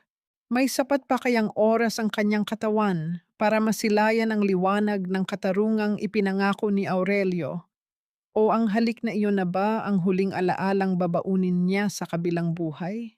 Ang mga makukulay na banderitas na nakasabit sa bawat sulok ng kalsada ay masayang sumasayaw sa ihip ng hangin, tila ba nakikisali sa kagalakan ng buong barangay para sa darating na pista. Ang bango ng nilulutong kakanin, ang usok mula sa inihaw na litson, at ang malamyos na tunog ng kampana ng simbahan na tumutunog sa bawat oras ay lumilikha ng isang atmosfera ng kasiglahan. Ngunit sa loob ng bahay ng mga Valmors, ang kasiglahang ito ay may halong amoy ng pagkakabulok. Isang pagkakabulok na itinatago sa ilalim ng mga bagong damit at paimbabaw ng ngiti. Si Carmelita ay abala sa harap ng salamin. Dahan-dahang isinusuot ang isang mamahaling lace na asul na damit na binili niya gamit ang perang mula sa donasyon para kay Serafina. Ang bawat haplos niya sa tela ay puno ng pagmamalaki. Tila ba ang bawat hibla nito ay sumisimbolo sa kanyang tagumpay laban sa kahirapan. Ito ang nararapat sa atin, Donato. Ang wika niya habang inaayos ang kanyang buhok. Tayo ang magiging mukha ng ulirang pamilya sa harap ng buong parokya mamaya. Isipin mo na lang ang respeto na ibibigay nila sa atin. Inaayos naman ni Donato ang kanyang barong Tagalog sa harap ng bintana. Ang kanyang mga kamay ay bahagyang nanginginig habang isinisara ang mga butones, at ang kanyang mga mata ay palaging sumusulyap sa labas, tila naghihintay ng isang aninong hindi dumarating. Ang kaba sa kanyang dibdib ay tila isang tambol na hindi humihinto sa pag-aling-awngaw, lalo na tuwing naaalala niya ang banta ni Soraya. Make sure na maayos ang lahat, Carmelita. Ayaw kong may masira sa gabing ito. We've worked too hard for this reputation. Pumasok si Belinda sa silid. Nakasuot ng isang damit na pang-party na tila mas angkop sa isang club kaysa sa simbahan. Mom, Dad, ang ganda ko, di ba? Siguradong maraming maiinggit sa atin mamaya. Everyone thinks we're so brave for surviving the loss of ate. It's so ironic, di ba? Her death is literally our biggest break. Isang malutong na tawa ang kumawala sa kanyang mga labi. Isang tawang walang bakas ng pait o panghihinayang. Habang naghahanda ang pamilya para umalis, isang mahinang kalasing ng metal sa kanilang pintuan ang nagpatahimik sa kanila. Ang tunog ng mail slot na bumubukas at nagsasara ay sinundan ng pagbagsak ng isang puting sobre sa sahig. Ang sobreng iyon ay tila isang maputing mantsa sa gitna ng kanilang makintab na sahig. Isang misteryong naghihintay na mabuksan. Dahan-dahang lumapit si Donato at pinulot ang sobre. Walang nakasulat na pangalan sa labas. Tila ba ito ay galing sa isang anino. Nang buksan niya ito, isang tuyong talulot ng sampagita ang nalaglag sa sahig. Isang talulot na kulay kape na at wala ng bango, tila isang labi ng isang namatay na bulaklak. Sa loob ng sobre ay may isang piraso ng papel na may sulat kamay na tila pamilyar, ngunit imposibleng mangyari. Ang amoy ng sampagwita ay hindi kailanman nalulunod sa putik. Magkita-kita tayo sa harap ng dambana. Ang mukha ni Donato ay biglang nawalan ng kulay, naging kasing puti ng sobreng hawak niya. Ang kanyang mga labi ay nanginginig at ang kanyang paningin ay nagsimulang magdilim. Hindi siya makapagsalita. Ang kanyang boses ay tila napako sa kanyang lalamunan. Anong problema, Donato? Anong nakasulat diyan? Ang tanong ni Carmelita Ang kanyang boses ay puno ng kaba habang lumalapit sa asawa. Bago pa makasagot si Donato, isang malakas na bugso ng hangin ang pumasok mula sa bintana, naging sanhi upang ang tuyong talulot ng sampagwita sa sahig ay dahan-dahang magpaikot-ikot sa paanan nila Carmelita. Ang bawat paikot nito ay tila isang babala, isang paalala na ang nakaraan ay hindi nananatiling nakabaon. Isang nakapangingilabot na katahimikan ang bumalot sa bahay, habang ang tunog ng kampana ng simbahan sa malayo ay tila naging isang malungkot na panaghoy para sa kanila. Sino ang nag-iwan ng sobre? Ito ba ay isang pananakot mula sa isang taong nakakaalam o ang simula ng isang pagpapakita na hinding-hindi nila inaasahan? Ang takot sa mga mata ni Donato ay tila naging isang sumpa na handa ng sumabog sa gitna ng pista. Ang plaza ng barangay ay punong-puno ng mga tao, isang dagat ng mga mukhang nagniningning sa ilalim ng mga makukulay na ilaw at mga sulo. Ang amoy ng masasarap na handa at ang halimuyak ng mga bulaklak sa dambana ay humahalo sa ingay ng masayang usapan ng mga deboto. Sa gitna ng entablado, nakatayo ang pamilya Valmores, tila mga estatwa ng katatagan at kabanalan. Si Donato ay tuwid na tuwid ang tindig sa kanyang barong Tagalog, habang si Carmelita ay may hawak na puntas na panyo. Paminsan-minsang dinadampi ito sa kanyang mga mata na tila may pinatituyong luha. Dahan-dahang lumapit si Donato sa mikropono. Ang bawat hakbang niya ay puno ng paimbabaw na bigat at nang magsimula siyang magsalita, ang kanyang boses ay nanginginig sa isang kalkuladong pait. Mga kapatid, mga kaibigan, ang gabi pong ito ay hindi lamang para sa pista. Ito ay para sa pag-alala sa aking mahal na anak, si Serafina. Siya ang aming liwanag, ang aming dangal. Ang kanyang pagkawala sa gitna ng nagdaang bagyo ay isang sugat na kailanman ay hindi maghihilom sa aming mga puso. Isang malakas na buntong hininga ng pakikiramay ang kumawala mula sa mga taong naroroon. Maraming kababaihan ang napaluha, naaawa sa amang tila pasan ang buong mundo. Bilang pagpupugay sa kanya, pagpapatuloy ni Donato, habang sumenyas sa operator ng projector, nais naming ipakita ang mga huling sandali at ang mga alaalang iniwan niya sa amin. Dahan-dahang namatay ang mga ilaw sa plaza at ang malaking puting screen sa likod ng entablado ay nabuhay. Ngunit sa halip na mga larawan ng pagkabata ni Serafina o ang kanyang mga ngiti, ang bumitad sa screen ay isang malabo at magalaw na video mula sa isang dashcam. Ang katahimikan sa plaza ay naging kasing bigat ng semento. Nakita sa screen ang madilim na pampang ng ilog Marikina, ang hagupit ng ulan, at ang pamilyar na itim na sasakyan ni Donato. Kasabay ng video, ang boses ni Donato ay umalingaw-ngaw sa mga speaker. Hindi ang boses ng isang nagdadalamhating ama, kundi ang boses ng isang mamamatay tao. Siguraduhin mong hindi niya dala ang kanyang inhaler, Carmelita. Mas mabilis ang lahat kung hindi siya makakahinga. The insurance company won't question a suicide. Ang bawat salita ay tila isang malakas na sampal sa mukha ng bawat taong nakikinig. Ang mga bulungan ay napalitan ng isang nakabibinging katahimikan ng pagkabigla. Si Carmelita ay napahawak sa kanyang lalamunan, ang kanyang mukha ay naging kasing puti ng papel, habang si Donato ay tila napako sa kanyang kinatatayuan, ang kanyang mga mata ay nanlilisik sa takot at kawalang paniniwala. Sa gitna ng kadiliman ng plaza, Isang liwanag ang dahan-dahang lumitaw mula sa likuran ng karamihan. Ang mga tao ay kusang tumabi, nagbubukas ng isang daan na tila ba nahati ang dagat.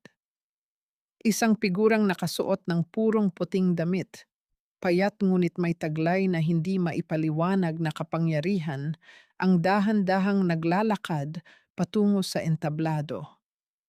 Ang bawat hakbang niya ay sinasabayan ng banayad na amoy ng sariwang sampagita na tila ba dinadala ng hangin mula sa langit, si Serafina. Ang kanyang mukha ay maputla, ang kanyang mga mata ay malalim, ngunit ang bawat galaw niya ay puno ng isang dangal na kailanman ay hindi kayang bilhin ng pera. Hawak niya ang isang mahabang tuhog ng sampagita. Ang mga puting talulot nito ay kumikinang sa ilalim ng ilaw ng entablado. Hindi siya sumisigaw, hindi siya umiiyak. Ang kanyang presensya ay sapat na para paralisahin ang mga taong nagtangkang kumuha ng kanyang buhay. Nang marating ni Serafina ang harap ng entablado, tumingala siya at tumingin ng diretso sa mga mata ni Carmelita. Isang matinding panginginig ang yumanig sa buong katawan ng kanyang ina. Ang panyo na kanina ay hawak nito ay nahulog sa sahig, tila isang bandila ng pagsuko. Ang bawat tao sa plaza ay nakasaksi sa pagbagsak ng maskara ng pamilya Valmores. Nay, Tay, heto na ang kabayaran sa utang na loob na hinihingi ninyo. Ang mahinang bulong ni Serafina, ngunit ang boses niya ay tila umabot sa bawat sulok ng plaza sa tulong ng mikroponong naiwang nakabukas. Ibinibigay ko na sa inyo ang katotohanan. Ito ang huling alay ko sa inyong dangal. Sa isang iglap, ang lakas ni Carmelita ay tuluyang naglaho. Bumigay ang kanyang mga tuhod at bumagsak siya sa matigas na sahig ng entablado. Ang kanyang mga kamay ay nakatakip sa kanyang mukha habang ang buong bayan ay nakatingin sa kanya ng may halong poot at pandidiri. Si Belinda ay napasandal sa pader. Ang kanyang mukha ay nababalot ng matinding hiya habang nakikita ang kanyang kinabukasan na naglalaho na parang usok. Sa gitna ng kaguluhan at ng nagngangalit na bulungan ng mga tao, si Serafina ay nanatiling nakatayo, tahimik at matatag. Ngunit sa likod ng kanyang matapang na anyo, naramdaman niya ang isang pamilyar na pangangati sa kanyang dibdib, ang huling hininga ng kanyang buhay na tila handa ng bumitaw. Isang katanungan ang tila naging huling alingawngaw sa gitna ng plaza. Ngayong nakamit na niya ang katarungan, sapat ba ang pagbagsak ng kanyang pamilya para bigyan siya ng kapayapaang inaasam? O ang kanyang tagumpay ba ay siya ring magiging huling paalam niya sa mundong ito? Ang gulo at ingay sa plaza ng barangay ay tila naging isang malabong ugong sa pandinig ni Donato, habang ang asul at pulang ilaw ng mga sasakyan ng pulis ay nagsimulang tumanglaw sa kanyang nanlilisik na mga mata. Ang bawat sulyap ng mga tao na dati ay puno ng paghanga ay naging tila mga talim ng kutsilyo na humihiwa sa kanyang barong Tagalog at sa paimbabaw niyang dangal. Walang puwang para tumakas. Ang bawat sulok ng plaza ay nabuburulan ng katotohanang kanina lamang ay ipinamalas sa malaking screen. Dahan-dahang lumapit ang mga alagad ng batas sa entablado. Ang malamig na tunog ng paghugot ng mga posas ay tila isang hatol na umalingaw-ngaw sa katahimikan ng gabi. Walang nagawa si Donato kundi ang itaas ang kanyang nanginginig na mga kamay. Ang kanyang mga balikat ay bumagsak tila isang toreng gawa sa baraha na tuluyan ng ginuho ng hangin.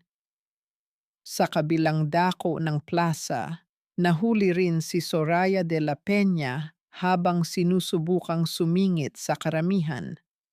Ang kanyang mamahaling bag ay nahulog sa putikan at ang kanyang mukha ay nabahira ng matinding takot at galit. Siya ang may kasalanan. Pinilit lang ako ni Donato. Ang sigaw ni Soraya habang kinakaladkad siya palayo. Ang kanyang boses ay tila isang matinis na hiyaw na sinasabayan ng hagulgol ni Carmelita. Ngunit wala nang nakikinig. Ang bawat salita ng pagtatanggol ay tila mga tuyong dahon na tinatangay ng hanging puno ng puot ng mga taong pakiramdam nila ay niloko at ninakawan ng kanilang mga emosyon. Si Belinda naman ay nakatayo sa isang sulok, tila isang rebultong nawalan ng kulay. Nakita niya ang kanyang kasintahan na dahan-dahang lumalayo at tumatalikod sa kanya. Ang tingin nito ay puno ng pandidiri. Ang kanyang pangarap na maging isang tanyag na may-ari ng spa, ang kanyang marangyang buhay sa Makati, lahat ay naglaho sa loob ng isang iglap, tila isang magandang panaginip na nauwi sa isang bangungot na hinding-hindi niya matatakasan.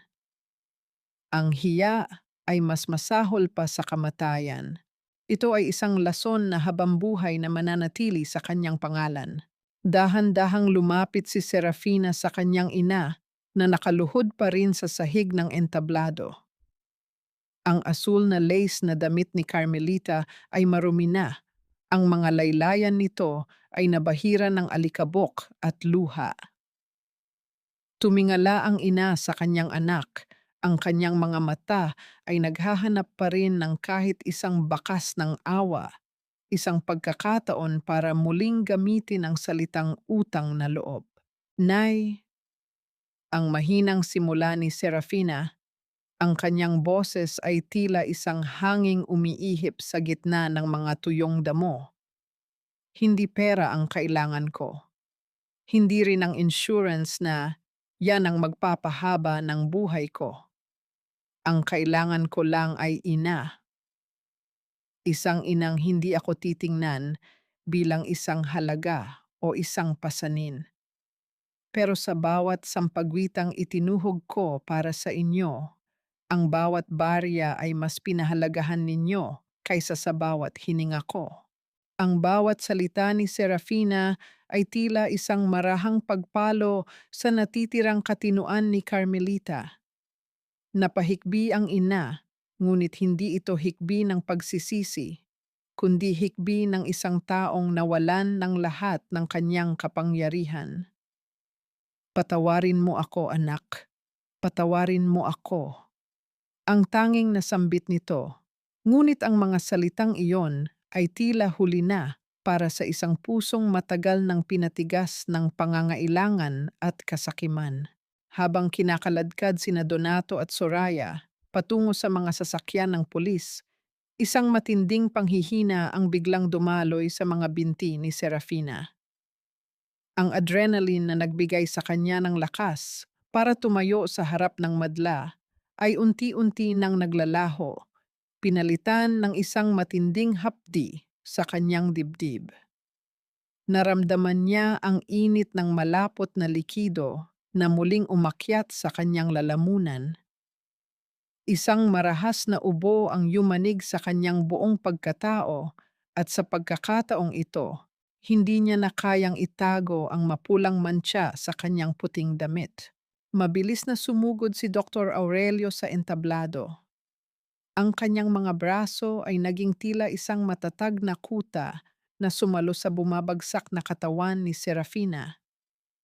Ang bawat haplos niya sa buhok ng dalaga ay puno ng isang pangakong hindi na kailangan pang bigkasin. Sa gitna ng kaguluhan ng plaza, sa gitna ng mga sigaw at bulong ng mga tao, ang dalawa ay tila nasa sarili nilang mundo. Isang mundong puno ng sakit, ngunit may kalakip na kapayapaan. Nakatingala si Serafina sa madilim na langit, kung saan ang ilang mga bituin ay nagsisimulang sumilip mula sa likod ng mga ulap. Isang tipid ng ngiti ang gumuhit sa kanyang mga labi habang nakatingin sa nag-aalalang mukha ni Aurelio. Ang bango ng sampagita ay tila mas lalong tumindi, isang halimuyak na nagpapatunay na ang kanyang misyon ay tapos na. Handa na ako, Aurelio. Ang kanyang huling bulong, ang boses ay tila isang marahang hanging naglalaho sa kadiliman. Ngunit sa likod ng kanyang mga nakapikit na mata, isang huling imahe ang lumitaw. Hindi ang imahe ng kanyang pamilyang nagtaksil sa kanya, kundi ang imahe ng isang malawak na hardin ng Sampaguita kung saan wala ng sakit, wala ng utang na loob, at wala ng bagyo.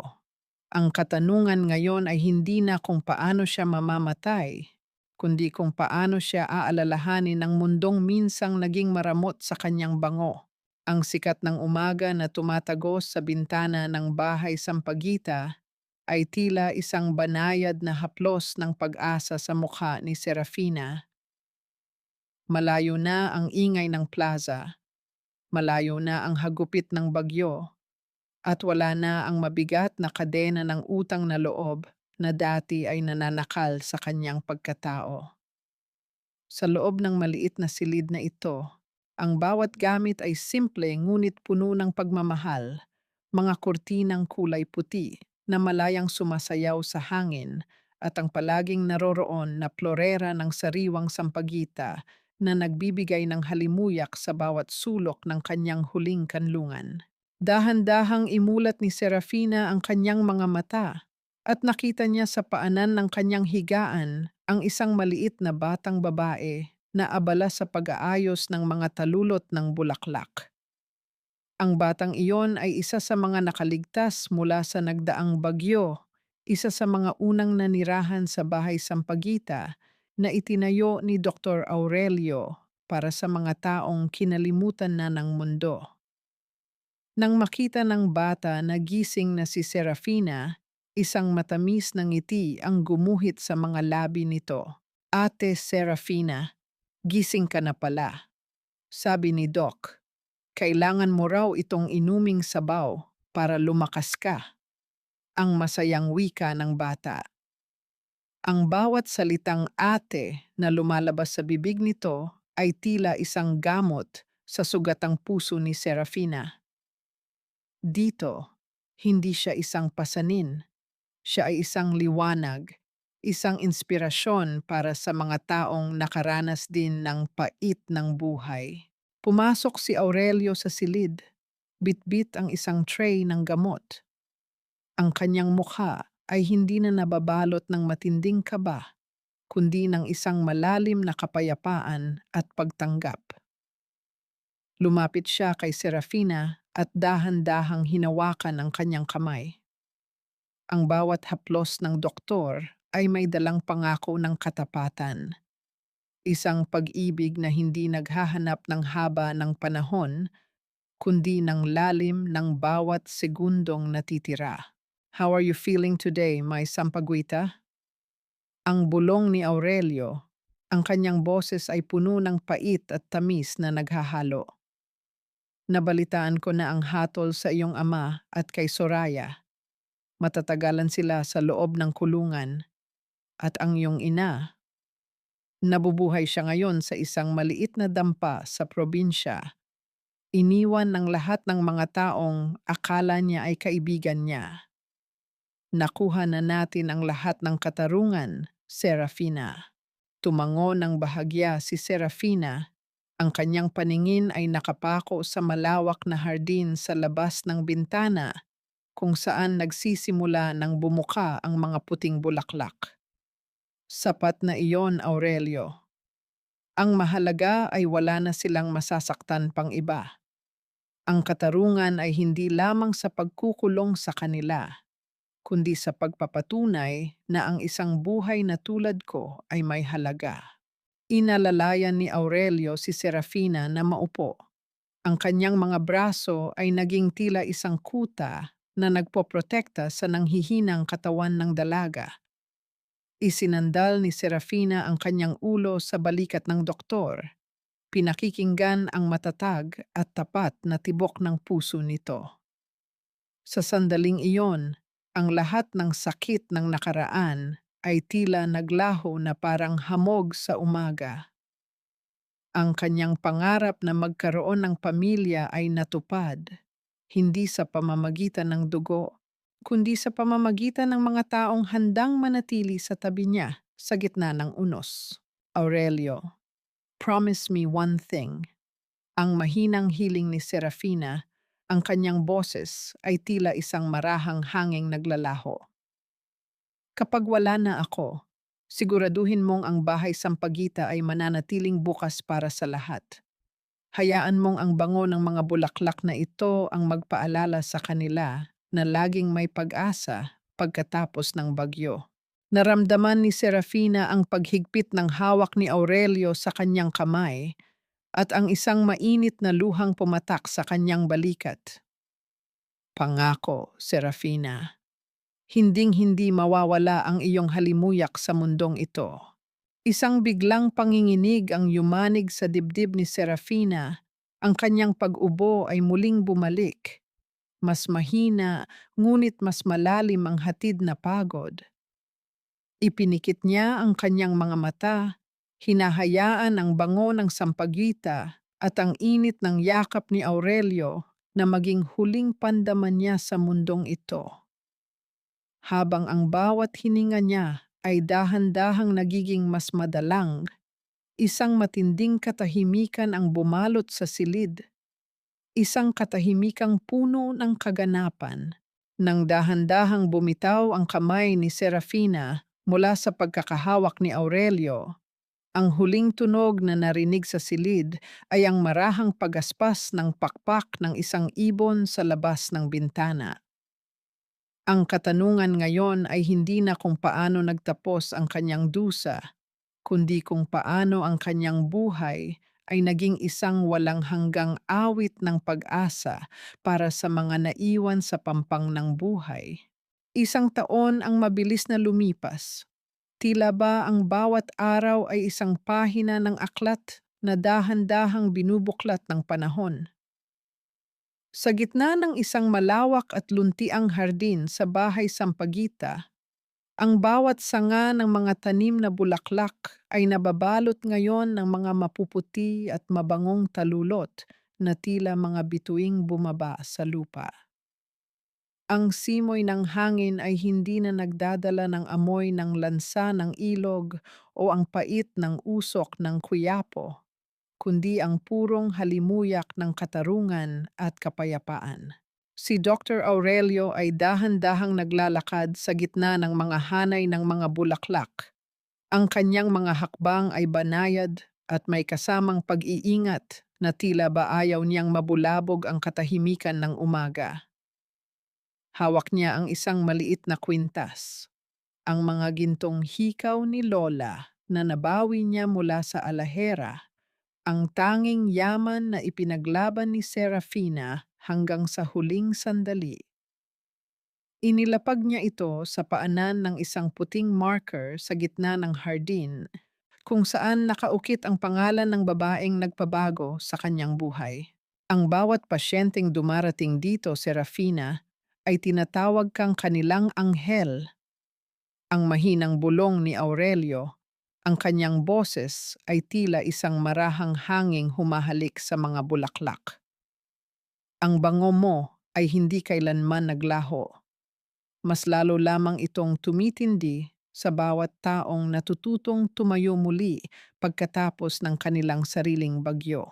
Sa malayo, sa isang liblib na baryo sa probinsya, isang matandang babae ang nakaupo sa harap ng isang barong-barong.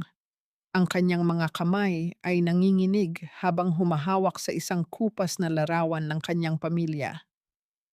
Si Carmelita ay nabubuhay ngayon sa gitna ng katahimikan at pagsisisi. Ang kanyang asul na lace na damit ay matagal nang naging basahan.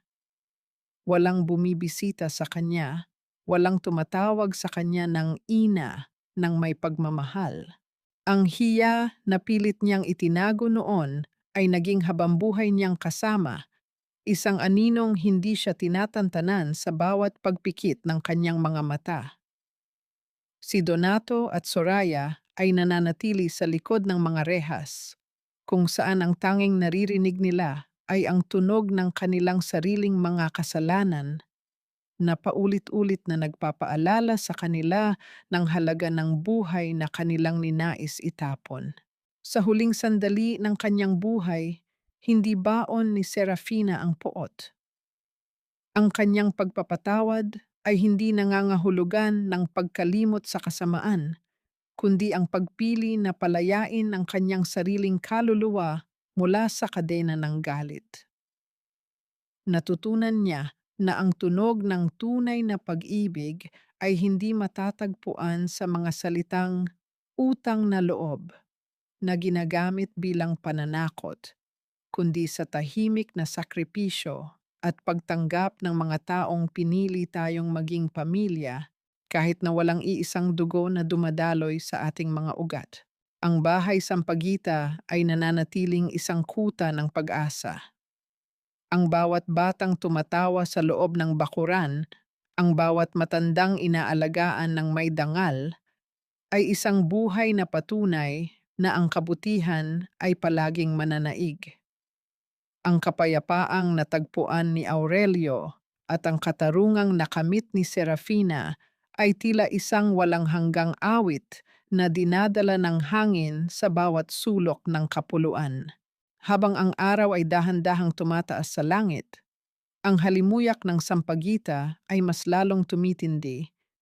Tila ba ito ay isang huling haplos mula sa isang babaeng napatunayan na ang pinakamahalagang yaman sa mundo ay hindi ang pera sa loob ng insurance policy, kundi ang bango ng isang pangalang na natiling malinis sa gitna ng maputik na mundo. Ang katarungan ay nakamit na, ang mga sugat ay naghilom na, at sa wakas, ang mga sampaguita sa tabi ng ilog ay maari nang mamukadkad ng walang takot sa darating na bagyo.